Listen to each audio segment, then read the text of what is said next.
It's almost like Groundhog Day, doing the same thing over and over and over again, but we don't necessarily, we're not necessarily engaged with it or loving it or really wanting it, but we don't know how to get off of that hamster wheel.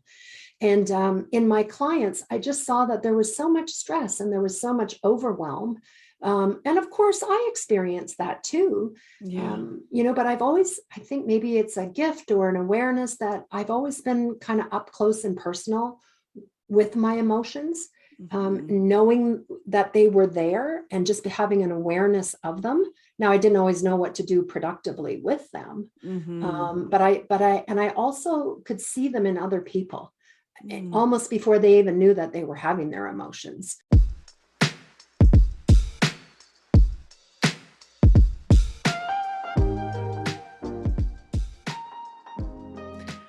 Hello, everyone. Welcome to I Think I Can podcast, a place where I will teach you to think differently in order to get different results. Well, today I have someone very special with me. Her name is Catherine Burdette. She is a coach among many other roles, and she has 30 years of corporate experience, having held senior roles in sales and marketing leadership in the areas of tourism and hospitality. But after the birth of her second child, she decided to follow her heart and left the corporate career. This is when she started her own business as a self-employed management consultant, facilitator, and executive coach.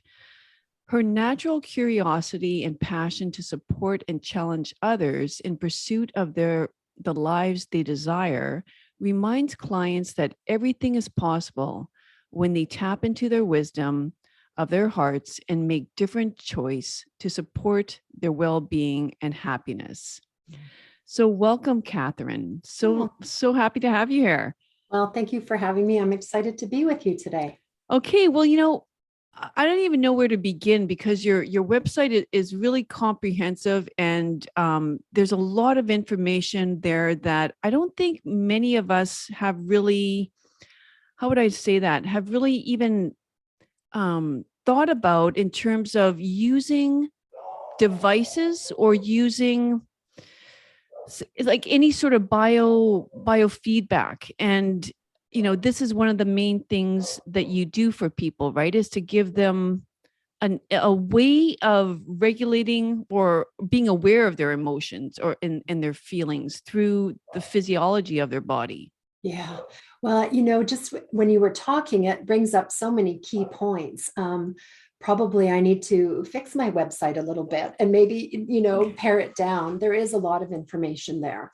But I think, the work that I'm really passionate about is certainly helping people, you hear it, be the best versions of themselves. But what I noticed through my practice in working with people from a coaching perspective is there was a lack of awareness of how their emotions affect the way that they think and the way that they behave. And that a lot of people in the workplace were sort of pushing hard every day. Yeah. Many of them sort of disconnected from maybe their passion and not believing that they had other choices in life either.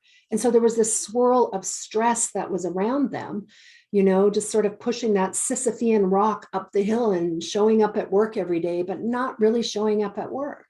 Not being as engaged as they could be for whatever their reasons were. And so on my site, we talk a lot about mental health.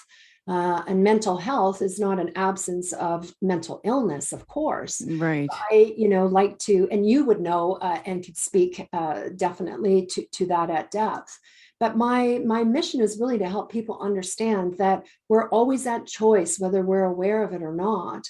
And we can create lives for ourselves that are, a little smoother, maybe a little easier, a little more joyful, that we can really create whatever we want. But we have to start first by understanding what our emotions are trying to tell us. Because they're very good motivators of what's important to us. And how did you come to terms with that? How did you discover that? Did you kind of run into a bit of burnout and Oh, that's a great question. No, I think, I've always been an optimistic soul, maybe to a fault. And Yeah. when I was younger, my three brothers said, "Oh, why do you ask so many questions?" They called me Q, was my nickname. But I have a natural curiosity to just ask people questions that have them go inside and start to develop a relationship with themselves, Mhm. so that they can, show up more powerfully in their lives. Because it's Mhm. almost like Groundhog Day, which I think was yesterday. Yeah, yeah, Keep it getting was. up and doing the same thing over and over and over again, but we don't necessarily, we're not necessarily engaged with it or loving it or really wanting it, but we don't know how to get off of that hamster wheel. And in my clients, I just saw that there was so much stress and there was so much overwhelm. And of course, I experienced that too. Yeah.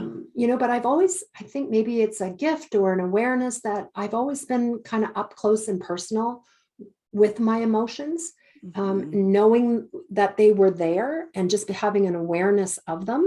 Now, I didn't always know what to do productively with them, Mhm. and I also could see them in other people Mm. almost before they even knew that they were having their emotions. Mm. Which, in my married life, it's not always a good idea to tell your husband what he's feeling before No, it he is even not. knows he's feeling it, right? No, no. So that could kind of get in the way. But I just thought, wow, emotions are really powerful. And if I can find a way to help people get up close and personal with their emotions and without judgment, and Mhm. bring different tools in to help them, Mhm. wouldn't that be just a really rewarding career to have? And the Yeah. biofeedback that you're talking about, Luella, when I first learned about it, I thought, I don't need biofeedback to tell me how I'm feeling. I know Mm. exactly how I'm feeling. But as I But was moving in to certify with the Heart Math Institute on biofeedback and the physiology of performance, this was a part of the training that we were doing. And so we had to start working with the biofeedback. And I have to tell you, there were some really big surprises for me there. well, can I ask, like, I mean, the birth of this heart math or this company, it's was a purpose strictly for emotion. It wasn't for emotional health. It was more like, I mean, was it more for athleticism? I, Well, I think, and I can't speak on behalf of Heart Math. I think that would be a great interview for you to have somewhere down the road. mm-hmm. But they have been studying the whole idea of stress, resilience, and performance for close to 30 years. And Mm. so just, more deeply understanding what is implicated in those areas. What is it to be resilient? What is it to experience stress? And so this is really for all humans in any walk of life, in any role, because that is the great equalizer, isn't it? It So is. I'll give you some examples Please. of where I'm using it in my business. Mm-hmm. I work with the local high school, for instance, with the biology psychology teacher. Mm. And when my kids were in high school there, I was going to the parent teacher interviews. And, there's a lot of stress around exam time and the pressure to perform and get those grades and make sure that they're going to launch off into their post-secondary, applications at the schools of their choices. So when I was sitting with the teacher, I said, "How's everyone doing?" She goes, "Oh, we are just so stressed and the kids are feeling it and it's just not great." And I said, "Well, have you heard of the biofeedback and the whole system of heart math?" And she said, "Well, yeah, actually, we have it in the counselor's office. So some of the kids will go in for counseling to try and learn emotional self-regulation."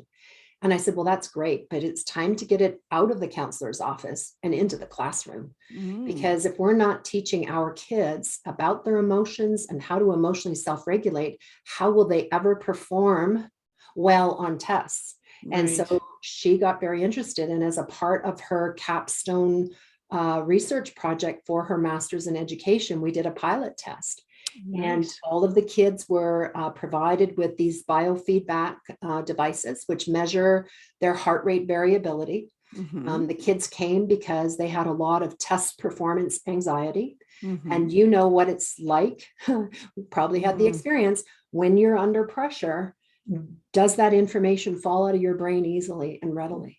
No, it No. does And then not. what happens? You don't perform well on the test. And then you say, see, mom, I told you I was stupid at math. And Mm-hmm. so then they Mm-hmm. believe that they're not capable. But the fact of Mm-hmm. the matter is when we can learn how to regulate our inner system, then we Mm-hmm. have access to our thinking brain, right? We have access to the cortical, we can facilitate the cortical processes, Mm-hmm. that brain in the cortex that we need to be able to write those exams, or that we need to self-regulate before So, we react because well, someone said something snide to us, or we were, stuck in traffic and we got really angry about things.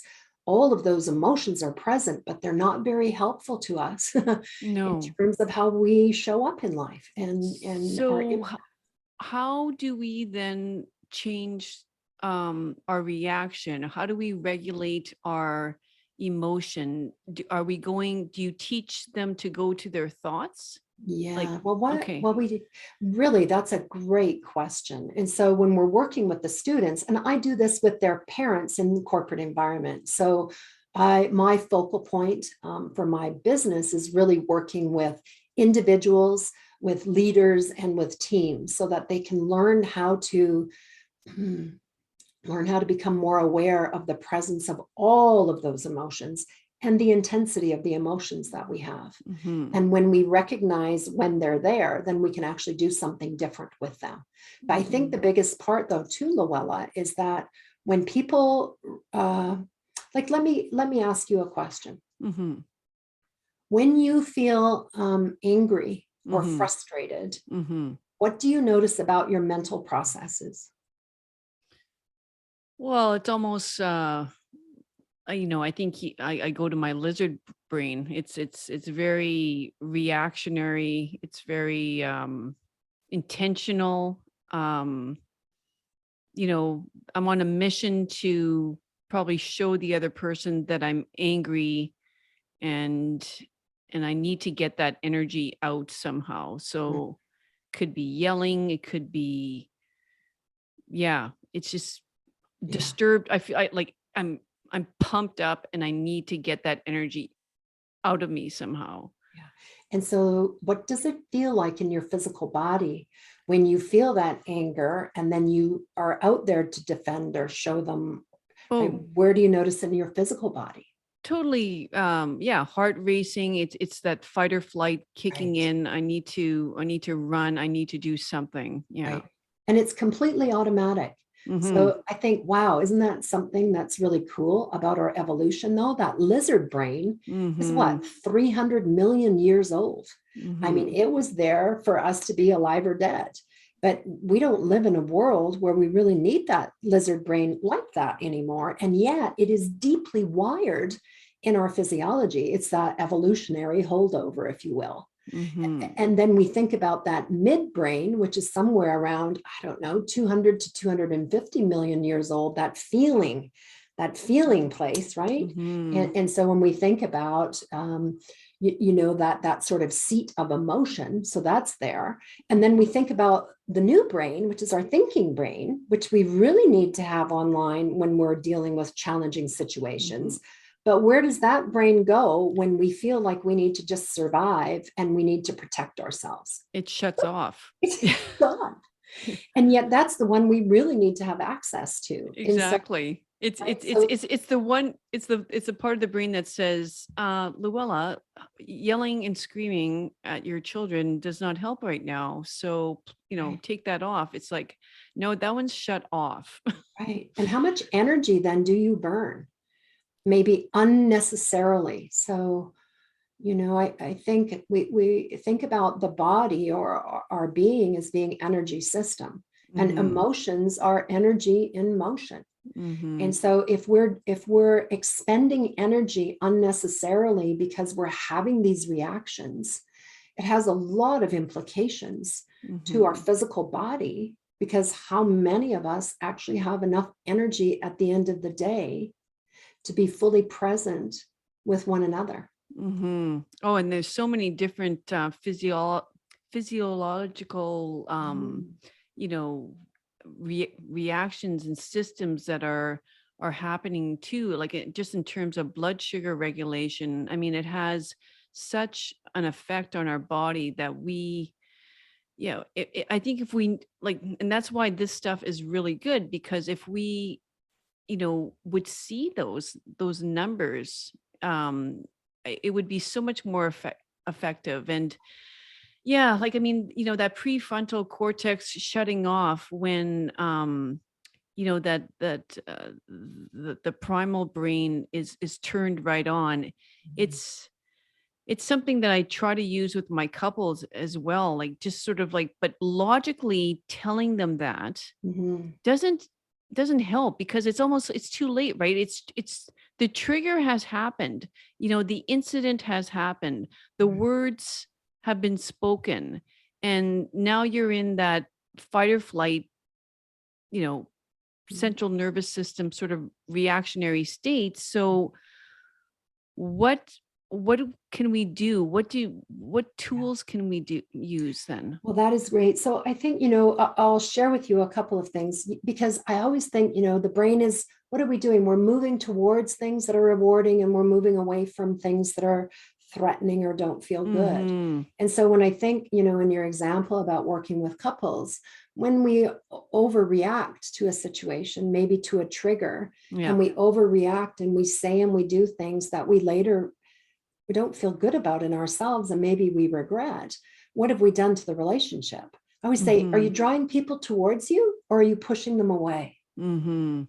Right. And so Mhm. that is a piece that we all own individually. And Mhm. so when I think about sort of these domains of energy or these domains of emotion, when we have emotions that have been termed negative emotions, and I want to say there are no negative emotions, they just are. We Right. have we have all kinds of emotions, but we ought not label them as good or bad, as Mhm. more desirable or less desirable. Right. Part of it is being mindful about the relationship that we have with those emotions, but backing Mhm. it up to what are the situations that are actually the triggers for me, Mhm. right? To Mhm. maybe overreact, to say and do the things that might not be helpful for the situation. Mhm. And these become really hardwired in our behavior. Mhm. Because, think about, when we're tired or when we don't have a lot of energy, we're not usually bringing our best selves to the conversation No. or to the No. problem at hand. And so we behave in ways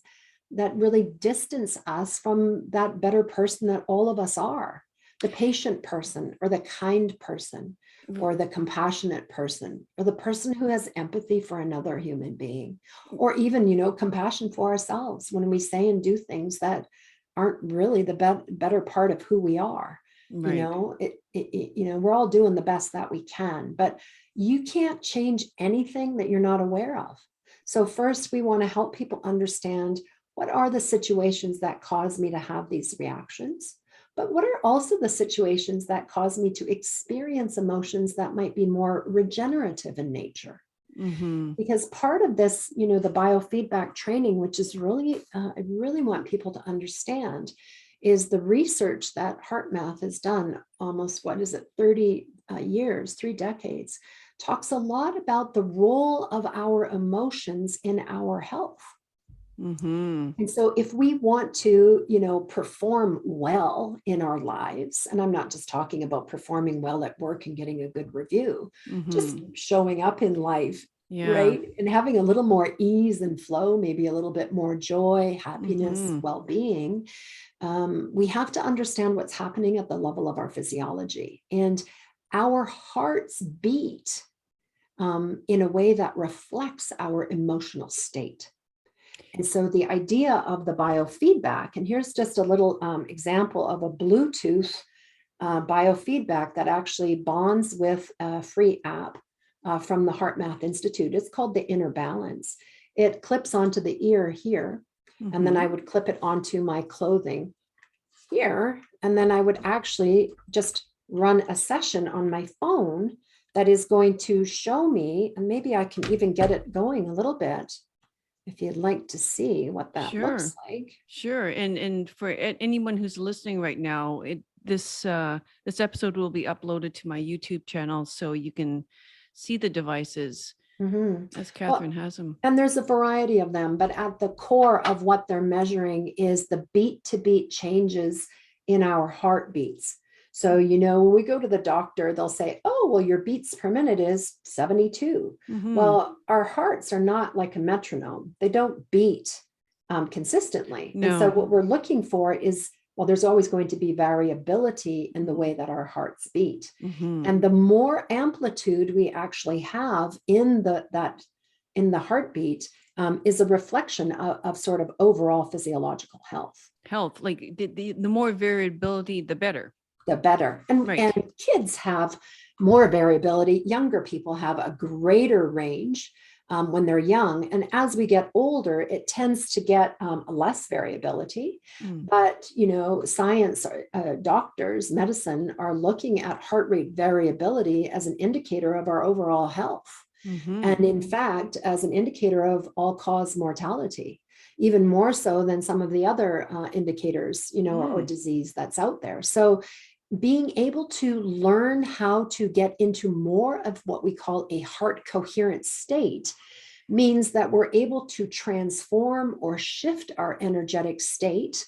And I talk about this idea of resilience is the capacity to prepare for or to shift and reset from a stress or a challenge or an adversity. So it's much more than just bouncing back or bouncing forward. It's building capacity so we've got more to draw from when we really need it. Or we can quickly shift and reset after we've had an episode that maybe wasn't, was maybe an argument or a conflict with someone else, or even just driving to work in traffic. Do you see road rage? This is, overreaction, but think about the energy that it's draining in Oh, that individual, but it's also the impact to the people that are around that person. mm-hmm. And then how do they show up at work? They're late, they're angry. You can feel the energy in the space of other people. But one thing I want to point out too, because even though I describe myself as, kind of blowing up, and I would say I'm more of a person, that shuts down in Mm, times of, where I feel like I want to, well, so I guess I don't want to fight. I want to run. And yeah. so, I think in my mind, I might be sort of going, oh, water off my back, no big deal, no big deal. Yeah. And, that's why, like, I mean, I love the Gottman method of couple counseling, because John Gottman, because he did so much research on the importance of, reading your clients or your partner's responses, like their physiology. He had them wear pulse oximeters, or finger pulse Oh, oximeters, sure. to measure the heart rate. And Mhm. and then I saw it in my room. Like it would be like, one of the partners is totally, emotionless on their face, Yeah. but they're going at 100 beats plus per minute, their heart. So Mhm. that's especially why these devices here are so important. Yeah. Well, and you can have a really high heart rate and it can be coherent. So, what do I mean by coherent? It means it's more in a smooth kind of a wave. Mm-hmm. When we think about in science, coherence means that the entities of a system are actually working in coordination with one another. So think about a school of fish, how they move together in the water, or Mm-hmm. a murmuration of starlings. They're Mm. all individuals, and yet they're all moving sort of with a fluidity and almost a wisdom to the system. Well, Mm-hmm. our physical bodies are no different. And so when we can learn to train the heart into a more coherent state by way of shifting emotion, what we're able to do is actually balance our nervous system, our hormonal system, right, Mm. and our immune system. So we're facilitating coordination of our physiological systems. And so when they're in sync and they're working well together, we just have access to, all of these better parts of us. we can pause and make better choices about what would I say in this moment. We don't tend to overreact, or if we do, we can in that moment recognize our overreaction and maybe forgive ourselves, but also, say, wow, I really went overboard there on that one. I know I can't take it back, but I'm really sorry. I really didn't mean for it to come out that way. Mm-hmm. And, we're all dealing with stressors in life, but, stress is not out there. It's in here. Yeah. And I also want to say, let's not make stress bad, because it's all how we frame it. Coming back to your thoughts, if I'm working on a big project or something, I need that sort of motivation to rise to the challenge. So I Mm-hmm. think about, how can we reframe our thinking and our mindset and make sure we've got the resources so we can rise to that challenge and perform at that higher level for a longer period of time without tapping ourselves out. Mm-hmm. Like I Yeah. think about people on the front line right now during COVID, and how they're burning out, and talking about burnout is really, what is the burnout of the mind and the body, right? And it's losing all of the energy and the motivation to be able to show up doing what you really love. Mm-hmm. Right? Just really Yeah. tapping out. So emotions tend to be the big drain on our system that affect our thinking, our physical body, and then our behaviors. So, I'm going to show, I don't know if you can see this with your, let me, Yeah. Yeah. Oh, yeah. Yeah. I can see so the this is variability. Ah, yeah. So what you're seeing here at the top is sort of, the chaser ball that's going left and right is sort of my right. breathing pacer. So when I'm running a session with my inner balance, I can follow that breathing pacer, and all of these settings on these apps are completely customizable. And you Okay. can see that I'm in the blue zone right now. There's a blue ball, which just turned red.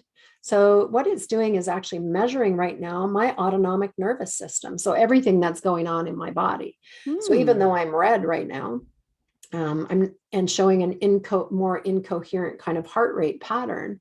I have built a lot of resilience capacity by using this for the last 7 years, running a session every day and coming to understand how I can shift from maybe a negative affect emotion over to a more positive affect emotion.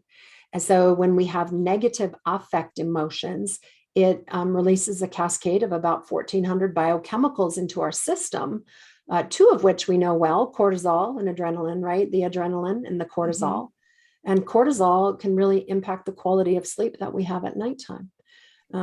Right. So if we're not sleeping well at night and we can't go to sleep, or we wake up and we can't stay asleep, or we wake up in the morning and we're exhausted, it has a lot to do with our emotional reactions that occurred during the daytime.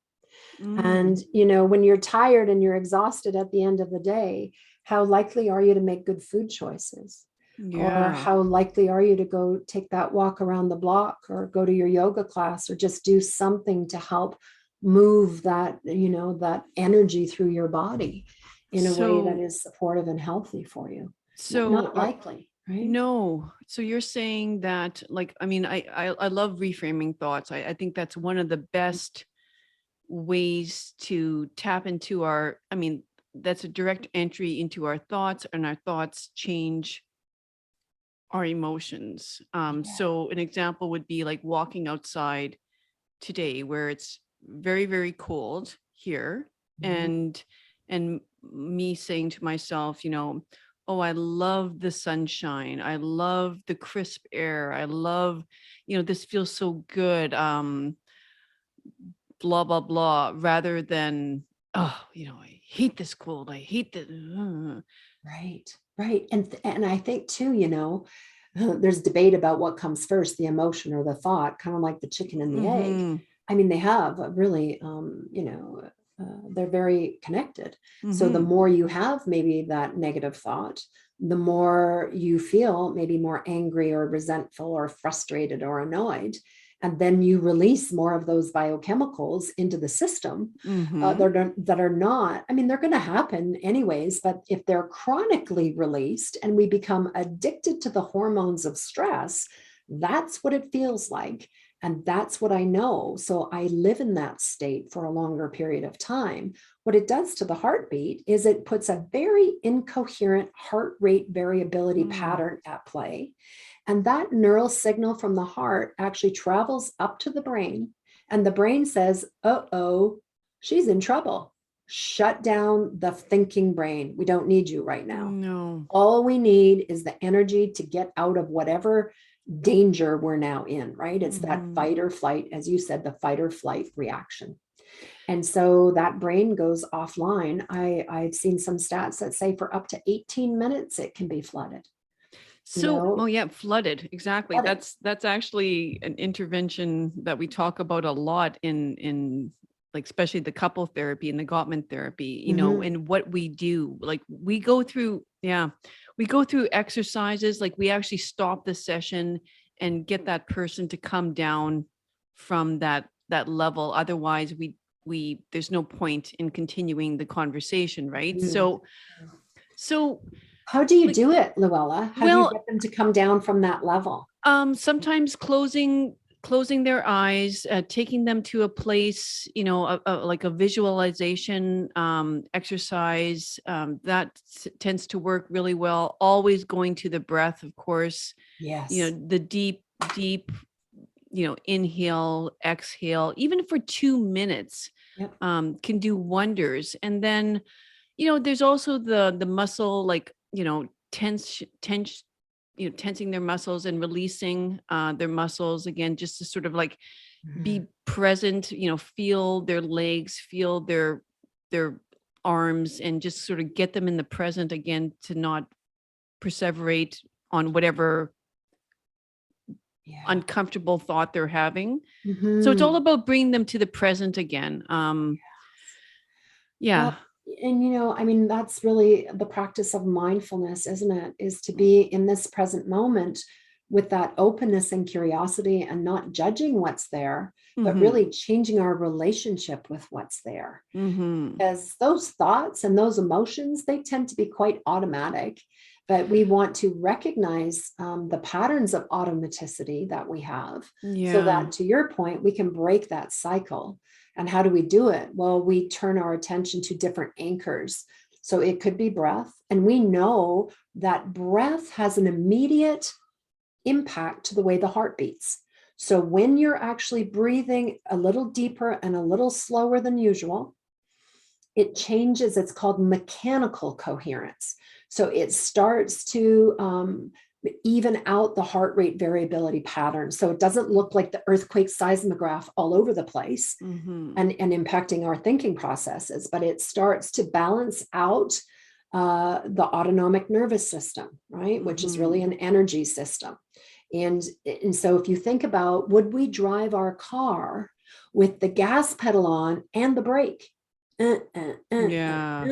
No, we wouldn't. That's terrible for the car, terrible wear and tear. The vehicle won't do well. Well, it's the same thing with our physical body, right? So just that mechanical coherence through breath alone is going to change the heart rate variability pattern and help bring us back to a state where we could be more calm or composed, or if not all the way there, at least reduce the intensity of an emotional reaction, so that we're not carrying it with us for the rest of our day and into our night, but we can transform our emotional state with breath first. And so, you know, we do have a technique that we use through heart math that shows that, you know, we can do breath work first. But this is much more of a system of activating positive affect emotion and going into accessing the wisdom of our heart. When we have energy, when we're the best version of ourselves, how do we show up in our relationships? Right? So how do you do that? How do we do it? Well, let me take you through a little example. Okay. So I'll invite your listeners, and you can just get comfortable in your chair, kind of how you were talking about. And this is called the quick coherence technique. And the first step is the same step for every heart math technique that we use, is just simply focusing your attention in the area of the heart. You can even put your hand on your heart if that would make it easier to focus on it. And we imagine that your breath is flowing in and out of the heart or the chest area, breathing a little slower and deeper than usual. Maybe breathing in for 5 seconds and out for 5 seconds. It's finding a rhythm that's comfortable for you.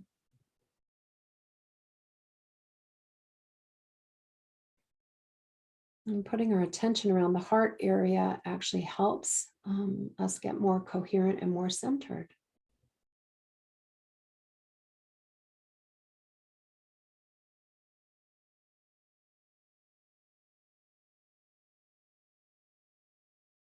And step 2 is make a sincere attempt to experience a regenerative feeling, such as appreciation or care for someone or something in your life. Try to re-experience the feeling you have for someone you love. Maybe it's a pet, special place, or an accomplishment. And if it's difficult to find one of those feelings, simply focus on a feeling of calm or ease.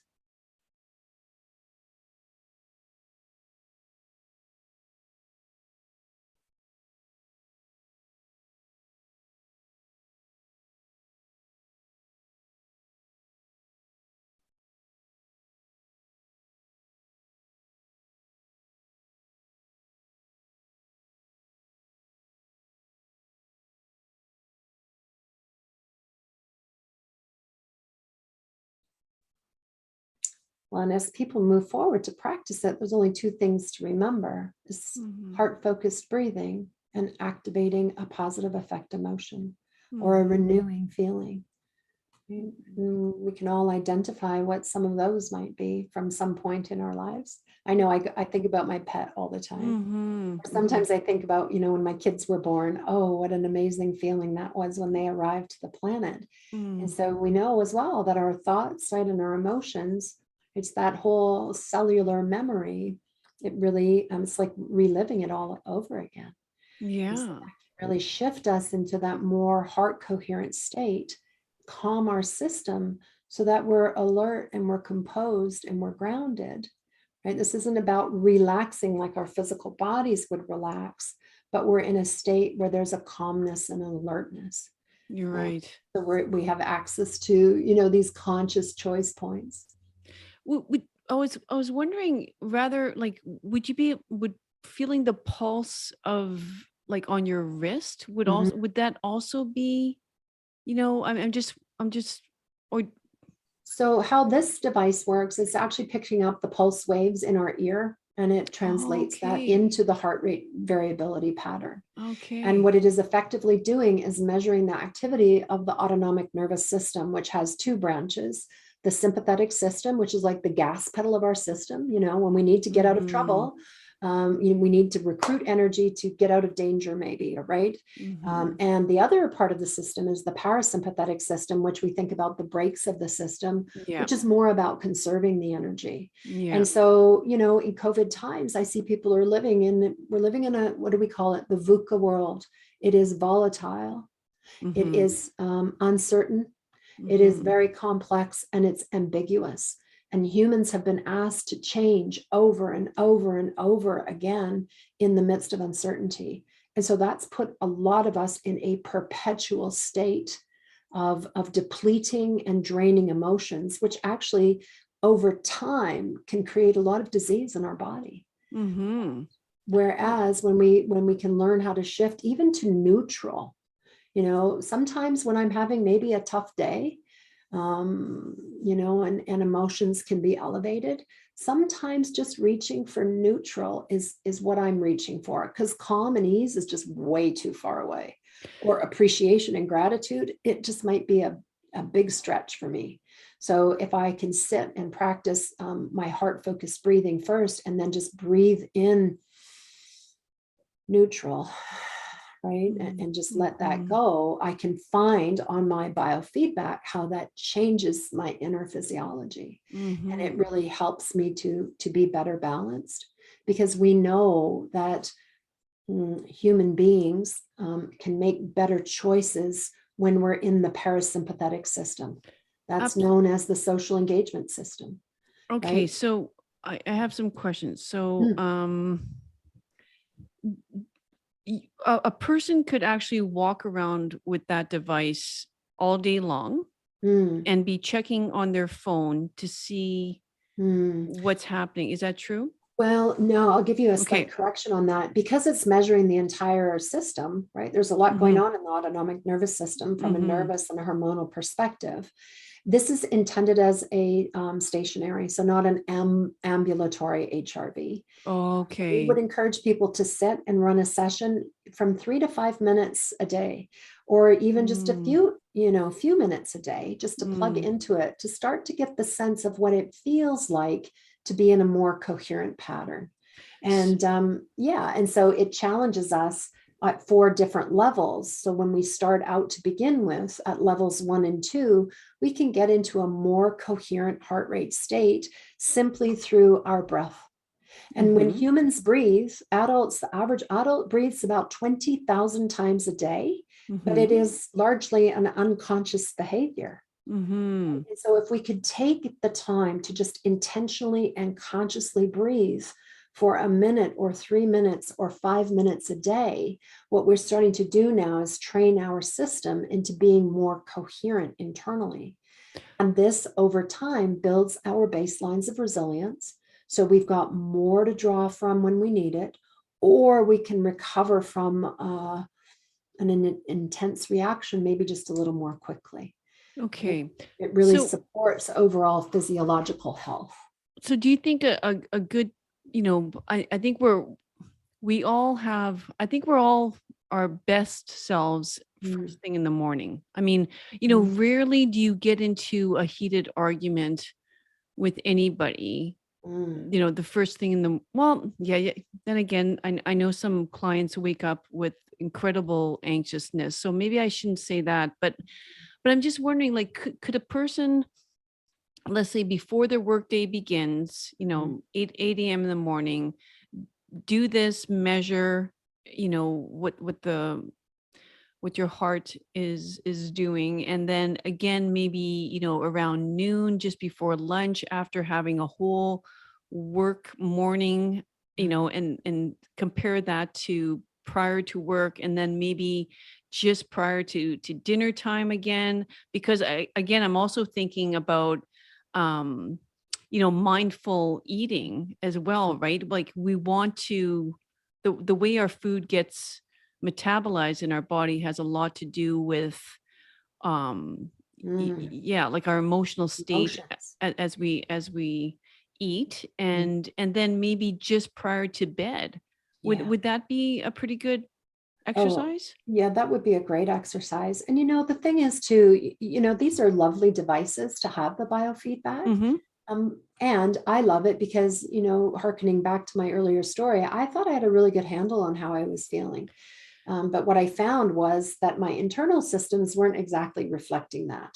And so, how I use it, to your point, is even before getting out of bed, I just do heart focused breathing, right? Mm. 5 cycles in and out before my feet touch the floor. And then Mm-hmm. I actually go and sit on the couch before the rest of the family is up. And Mm-hmm. I run a session for myself because it tends to create more of an ease and a flow and an intentional way that I want to be with my day. But Mm. there's no stopping anyone from just doing this. I work with corporate clients. What do? They do their mindful breath work before they start their meeting so that they can be really present at the meeting. They just do 1 or 2 minutes to fully arrive by using their breath work first and just paying attention to their thoughts and maybe their physical body, and just letting those things fade into the background so they can arrive to this meeting and be fully present here and now. So when you say a And session, sorry to yeah, interrupt you, when you say a session, you're saying just like just looking at like yeah, what you showed me there prior. Okay, mhm, so running a session like that, yeah. because yeah, We okay, say run one for 3 to 5 minutes, or whatever to start yeah, with. yeah. Just starts to teach you how that is. You get into a bit of a pattern with it, and then we encourage people to run a bit of a longer session, maybe on the weekend. And so that really contributes to, we can see change in, levels of fatigue, levels of stress, anxiety, changes in hormonal, or pardon me, immune system, in as little as 6 to 8 weeks, right? But it's consistently practicing. So the techniques are really, they're very simple. Yeah. They're deceptively simple, and they're powerhouse, but they're not easy because we have to do them. So, and I think this is what people need, like, is sort of to have like it reflected back to them in terms of numbers and some sort of visualization, because be the first one to admit it too, that I've tried to meditate and I get into the, this maybe 3 or 4 week thing where I can do it first thing in the morning, but to be completely honest, I don't even know if I'm doing anything, because I feel like I'm always present as like I don't, I've never experienced anxiety. I don't, I've never had a racing heart. I've never, and like you say, someone who kind of comes across in the world as optimistic, perhaps, I do a lot of reframing of thoughts naturally. However, when I, through functional medicine, I've done some of these testings like of hormones, and a cortisol hormone test that I've done in the past. When I first got my results back, which was about a year ago, I was like, oh, I guess I just don't know how to read this, because it's showing, I'm off the grid. So I'm gonna, and then that was like, and then I consulted with someone and they're going, no, you are off the grid, Luella. And I'm like, what? Are they is it salivatory Yeah, or yeah, salivatory yeah, IgA? So yeah. I know HeartMath does a lot of those as well. And, just even the thoughts that we have elicit that kind of reaction. So, But I would have our never thinking had and our known. emotions, right? They're so dynamic. They really work together and they can amplify, but our body reacts to them exactly the same way. Right. So that's that stress response, that stress reaction. So part of training coherence is to say, yeah, that's a part of being human. Those explosive, maybe negative affect emotions like an anger or frustration, those are pretty dynamic, and then they maybe move away. But some of the more, I don't want to say dangerous emotions, but are the ones that are quiet, and they are a slow and steady drain on our energy system. So when we feel, and all emotions are meant to be there. I'm not saying there are no bad emotions. They're there for a reason. Right. But if we feeling sadness or disappointment or rejection or depression or disengaged or bored, these are lower energy emotions, but they still elicit the same reaction in our body. Good point. So you get 1,500 different biochemicals going into your system, and that becomes the state that we continually live in. It's what we're bathing in, literally. Okay. And over time, we know that stress, like that kind of stress, is implicated in most of the reasons why people go to the doctor, and is a source of so many diseases, right? Exactly. So you're saying it's not, it's not explosion type of, hits that you might get during the day. It's low grade, chronic, low vibrations is what you're saying, which makes a lot of sense, like that. Because of what I just said, like I was very, very surprised, because I right away equated it to, maybe bursts of anger or bursts of anxiety or bursts of, but just being at a lower vibration. Yes. And I love that you're using this word, because every emotion has a different vibration. Right. And so, there's a different frequency. So when we're using a biofeedback system like this, it really helps us to understand that those low vibes Actually, here's what's really interesting. I mean, when you're around somebody who's low vibe, you want to hang out with them, or you probably want to move away from them, right? As opposed to somebody who might be in a high vibe or in a vibration that is just more, it's I'm more welcoming, or I'm more patient, or I'm more calm. Those all have a vibrational frequency. Yeah. I think our body, we're so amazing. Human beings and our physiology, right? Our biology is just so amazing. And I love that. I want your listeners to know, especially, that when we become more aware of these parts of who we are and how we can work with them or understand why they take us in the direction they do, but maybe what we can do to be more optimal in terms of how we operate. It is deeply hardwired. It's part of our evolution, but we don't, they talk about the fight or flight like the saber-toothed tiger. Well, we don't live in a jungle, but when you get that email that comes across, or you lose your job, or your marriage fails, or you get a bad examination mark, those are the situations that are out there that tend to trigger exactly the same reactions, right? That fight or flight. Oh, I love this. This is like, I really, it was a bit of a light bulb moment to me right there. I think this is great.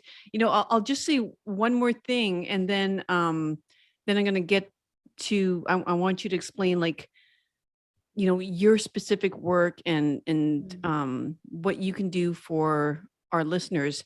But like, it's funny. I give this example a lot as well to my clients, is especially these young mums, that, the wonder moms out there that do it all. And, I can just visualize them, let's say, driving their kids to their activity or daycare or whatever, and they've done their 5 a.m. workout, and they're drinking this green, smoothie that they made with all this great nutritional benefits. But they're on, like, they're ramped up, right? There's like, gotta get this kid there, gotta get that, those cupcakes baked for the classroom, gotta whatever, drop off the Dairy Queen, got, and it's like, well, you might as well have just had a donut and, king size coffee, because that green smoothie is not doing anything for you anymore. No. You agree with that? Oh, absolutely. It is Okay. so all of those pieces matter. We know we're supposed to drink water and eat healthy and have movement. But what I think people don't recognize is the things that we don't see, our thoughts and our emotions. Our emotions are the primary drivers of our physiology. And until we can really understand and take measures to operate from a more composed state more often, you're absolutely right. The damage is being done. It's being done, and we can't even see it happening. Right. So when we can shift and transform emotional state, and I'm not saying to reject those emotions that don't feel good, we have to change our relationship with them and change our relationship to our thoughts, which is really the essence of a mindfulness practice, is recognizing that our mind is always going in 1,000 different directions, whether we're aware of it or not. Yeah. And so in these moments where, for meditation, a lot of people, I know when I started meditating, I thought, well, I can't even stand this. I can't even sit here for a minute. And my brain has gone off to my to-do list. I'm terrible at this. And what I didn't recognize is in the judging of that and the thinking that it had to be done a certain way, I just gave up on it in frustration, but I was fueling more of the problems I was having because of my frustration and my belief that I couldn't do it right. Right. And in fact, the whole goal is to say, there's a beautiful poem by is he a 14th century Sufi poet named Rumi? It's called The Guest House. Maybe you have it, but I would encourage you and your listeners to look it up. And it talks about this thing being human as a guest house and welcoming all of the visitors that come to your door, whether it's a sadness or a depression or an anger or a this or that. Welcome them in, because in our ability to welcome them in and be with them, perhaps they're helping us clear out the space for other amazing things to come into our experience. And so we don't want to judge them as bad or good. We don't want to say, "Ooh, that's pleasurable, that's not pleasurable." We want to change our relationship with all of those things and just recognize them as being present. And then we have the opportunity now to do something productively with them. Right. I'm experiencing anxiety. I experience those thoughts. They're always there for me. And in the knowing that they are always there, what now might I do differently? And this is when I invite my clients to do their deep breathing work, right? Where they're activating a different emotional state that can help them get out of the loop and the cycle of thought and the cycle of emotion and start to build those more coherent heart rate patterns that, I'm dealing with 3 aging parents, all who are in various ages of dementia. Whoa. That is so look at me, get all emotional. Yeah. It's a lot of stuff. Yeah. And I can be with it because I know that they matter to me, which is why I cry, right? But I'm able to be with the emotion as it arises and know it's not me. It's a part of my experience of being human. Exactly. And if I didn't care, I probably wouldn't feel those things. So I do know that I do care about them. But it's about, how do I now balance that for myself so I can be present with them through the changes that are happening and not have it take me out of the game, right? So I think, wow, we have so much power. We have so much power. We do. And when we know the pathway to it, then we can activate it. But we can be kind to ourselves along the way when we don't get it right. Right. And just taking a look at our lives and seeing, what can I change? That's and it. what can I not change? And work with that with our thoughts. But I love what you're saying. The things that I cannot change right now, I'm going to accept, any uncomfortable thoughts that come with that. Yeah. I'm not going to judge them. They're here. But they're temporary. They're temporary. Things will, Everything is impermanent. Everything rises and passes. Mm-hmm. You hear about people talking about, meditation is like watching the clouds go by. Right. It's just watching them come in and there they are and whoa, there they go. And it's right. So I'll share with you that quite a few years ago, I went to a 10-day silent meditation retreat, which, earlier I thought, why the heck would anybody do that? And how the heck could I sit for 10 hours a day in silence and not talking to anyone for 10 days and just being stuck with me?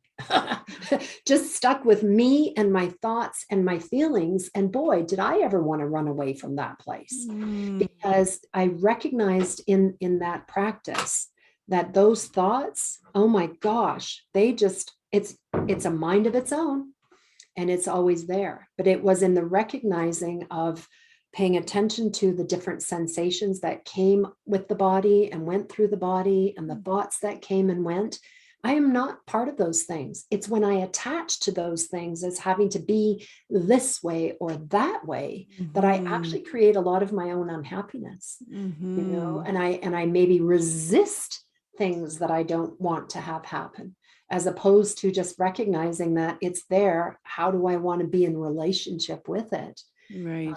And know that it's always shifting. Everything is impermanent. Which is kind of liberating, actually, to know that. Exactly. Yeah. Okay. I better, tell our listeners, the specific work you do with your clients and how you might be able to help them. Right. Well, so a couple of things. I mean, I do work as a coach in organizations. So I spend a lot of my time working with leaders and with people in the organizational context, and just helping them at an individual level to mitigate the impact of stress and elevate wellness or well-being. So, we do some assessments just to get a little snapshot of where they are in their life. And then I work with them to teach them about the physiology of our bodies, of our emotions.